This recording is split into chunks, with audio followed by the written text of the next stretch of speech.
시장에 대한 통찰, 그 이면을 꿰뚫는 시각 체크해 보겠습니다. 김동섭의 인사이트 순서입니다. 안녕하세요. 네, 안녕하세요. 예, 미중 무역 협상이 기대를 했었는데 잘하면 이번 달에 안 될 수도 있다, 미뤄질 수도 있다 이런 이야기가 들리더라고요. 원래는 11월 16일 날 협상을 마무리하는 쪽이었죠. 근데 1단계에 대해서 그래서 트럼프 대통령하고 시진핑의 정상회담이 이제 시장에 굉장히 화두였어요. 그래서 시진핑을 미국으로 불러들이는 뭐 이런 얘기가 있었는데 어제는 11월 16일은 좀 어렵지 않겠나라는 보도가 이제 시장에 나오면서 시장을 약간 흔들어 놓은 정도의 모습이죠. 근데 이제 1단계가 만약에 합의가 됐을 때 우리가 중요하게 봐야 될 것은 관세 부분을 어떻게 해결하느냐 이거 꼭 봐야 되거든요. 관세가 그대로인 상태에서 1단계 해결된다 그러면은 사실 믿기 굉장히 어렵죠. 적어도 미국이 양보하는 모습이 나와야만이 거기에 따라서 시장 투자가들이 투자에 마음이 생길 수 있다라고 해석할 수 있고요.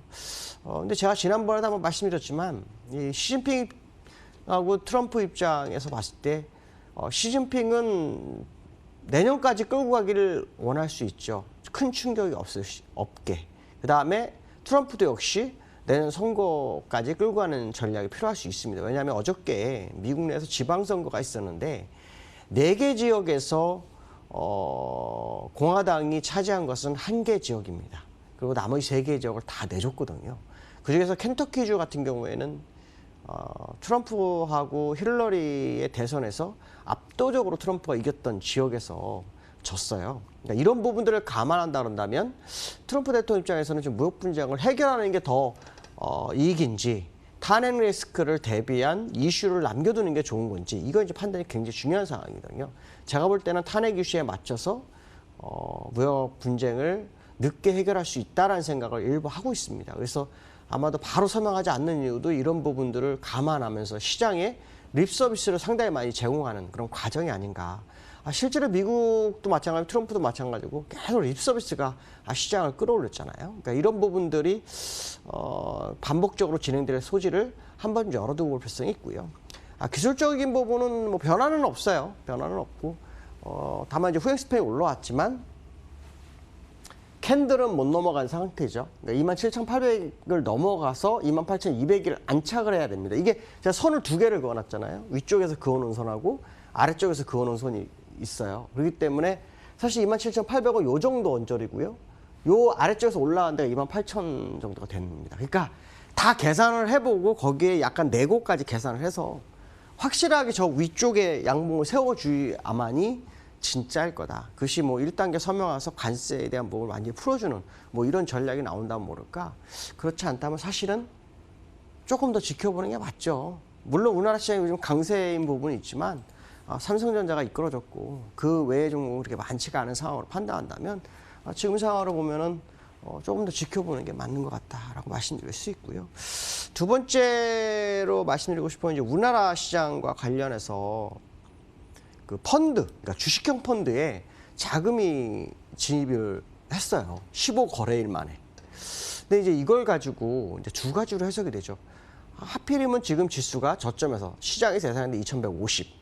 제가 말씀드린 2145에서 이격에 벌려서 2171. 이 정도 되는데 순입된 게 이게 올바른 건가라는 첫 번째 생각이 들고 있고요. 두 번째로는 개미들이 정말로 시장으로 진입하나? 뭐 이런 생각을 해볼 수 있죠. 근데 제가 볼 때는 앞에서 제가 첫 번째 타이틀 가지고 말씀드린 것처럼 미국 시장에 안착되는 거 확인하고 따라 들어가 늦지 않을 거라고 판단합니다. 지금 이 시장이 정말 많이 갈 만한 재료가 없어요.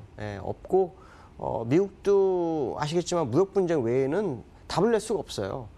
얼마 전에 제조업 지수라든가 또 고용 지수가 쉽지 않은 쪽에서 약간 선회를 해버렸잖아요. 그리고 완전 고용 이런 모습이 온다면 금리나 이런 재료도 거의 소멸된 상황이라고 판단해야 되거든요. 그럼 결국은 재료가 없는 상태에서 끌고 갔을 건 무역 분쟁이 하나밖에 없는 상황인데 가능하겠나라는 생각을 해본다면 국내 주식형 펀드로 자금 유입한 거는 굉장히 좋은 사이지만 금액이 크지 않고요. 다만 이제 이것이 향후 정말 시장의 방향성을 알려준 시그널인지는 봐야 될 것 같습니다. 왜냐하면 일반적으로는 적어도 한 달 이상 들어오는 모습이 나와야 되거든요. 소액 들어오기 때문에. 그래서 이런 부분들이 일단 시장에 긍정적 포인트로 잡히는지는 계속 확인해 봐야 될 것 같다라고 말씀드릴 수 있고요. 그 다음에 이제 제가 오늘 꼭 말씀드리고 싶은 게 이제 포지션 얘기 제가 한번 해드리려고 합니다. 만기가 다음 주죠? 다음 주인데 제가 이틀 전에 아마 그런 얘기를 했어요. 외국인이 지지난달, 그러니까 지난달, 현재 달까지. 근데 그때 제가 말씀드린 이 옵션은 차월물, 차차월물 이게 다 근월물까지 다 포함되어 있다. 뭐 이런 얘기를 말씀드렸잖아요.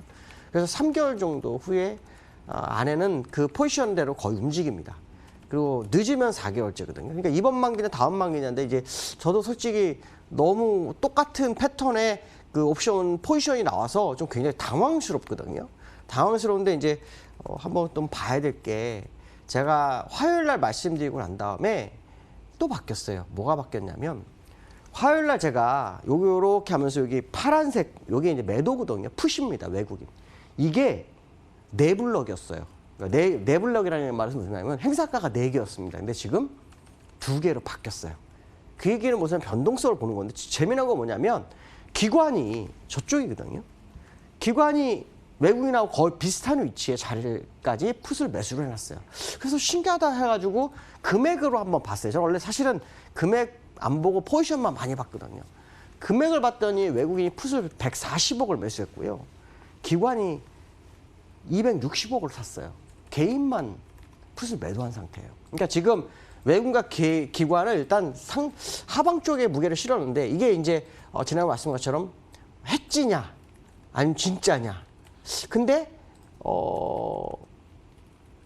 여러 만기 기간 동안 똑같은 포지션이 나오고 있어요. 외국 같은 올풋이거든요. 밑으로 완전히. 제가 한번 내려봐 드릴게요. 이렇게 보시면 완전히 올풋이잖아요. 다. 그렇다면 이거는 변동성을 보기 위한 거지 해지라고 보기에는 좀 아닌 것 같다라는 생각이 들고 있고요. 기술적으로 제가 아마 얼마 전에 말씀드렸는데 갭이 2개예요. 2개. 이게 주봉입니다. 주봉. 근데 주봉에서 갭 2개를 내놓고 간 적은 거의 없어요. 1개를 놓고서 갖다가 다시 메우는 경우는 있어도 2개를 준 경우는 없다라는 거죠. 그럼 이거를 좀 주의 깊게 봐야 되는 상황이 연출되지 않을까 이런 생각을 해봐야 될 것 같습니다. 오늘 여기까지 하겠습니다. 감사합니다.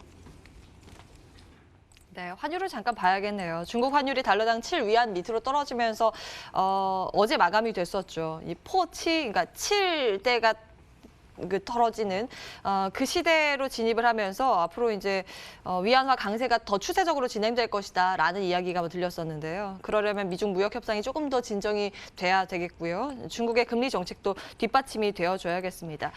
오늘은 인민은행이 어제보다 0.1% 절상 공시하면서 다시 7위안대로 진입이 돼 있는데요. 이 영향으로 오늘 외국인들이 우리 시장에서 매수 소강 상태를 나타내고 있습니다. 환율 상황 면밀히 들여다보시면서 오늘 대응 전략 세우셔야겠고요. 저는 여기서 인사드리겠습니다. 시장 공감텐 함께해 주신 여러분 고맙습니다.